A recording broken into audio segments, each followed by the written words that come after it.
सोना हमर मोना कैसन कटल बोला ससुरा सोना हमर मोना कैसन कटल बोला ससुरा में जैसे हम करी तो चकैले बाकी ना जैसे हम करी तो चकैले बाकी ना सच बोलो कमर को चकैले बाकी ना लो भर को सोबर ना ठीक कटल हमरा ससुरा में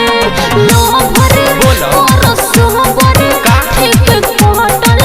हमरा ससुरा में तोहर फीलिंग भतरा से मैच करेला तोहर फीलिंग भतरा से मैच करेला यो बात बा पेट पचवानी हमर कैसे करेला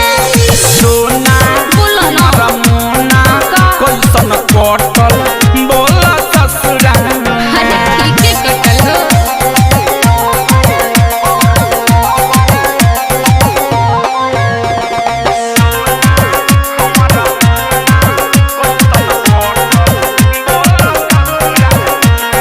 हमर जान तो बड़ा हम ओकर जान हो तू ही जान तारू करबू के कर मान हो और तोहरे नु हाथ में बा अच्छा जी हमरा दिल में बात तोहनी दोनों खातिर प्यार तोहरा ऐसन जाना नहीं देखने दिलदार बोलो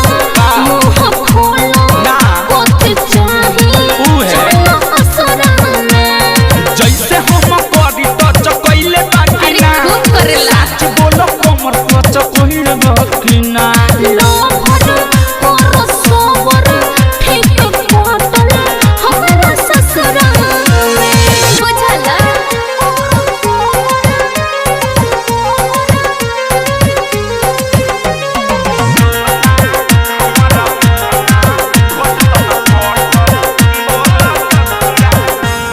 ससुरा में जाएम तो आएम जरूर अलबेला के दिल से कब करी हो ना अरे कबो ना अरे करे भूलिए माँ अरे ना भूलम हो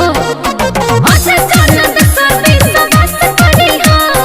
फोन करियो हम ना उदास करी हो छोड़म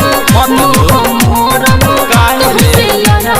हाँ। कौना कसरा में जैसे हम करी तो चकैले बाकी ना अरे कितना बताई बोलो कमर को चकैले बाकी ना लो भर बोलो को सोबर का? ठीक कटल सच? हमरा ससुरा में अरे सब ठीक है बीता